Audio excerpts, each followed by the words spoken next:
শুভ সকাল বন্ধুরা। আজ দুপুরের খাবার তৈরি হচ্ছে। এই হলো মাছ ভাজা, এই কিছু ভেজে রেখেছি আর আরও কিছু ভাজা হবে। আর এই ভাত ছিটি পড়লো, কিছুক্ষণ পরে নামাবো, আর একবার বসাতে হবে।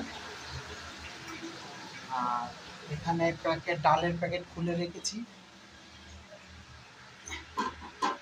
মাছ ভাজা হয়ে গেলে পরে ডালটা প্যাকেট করব।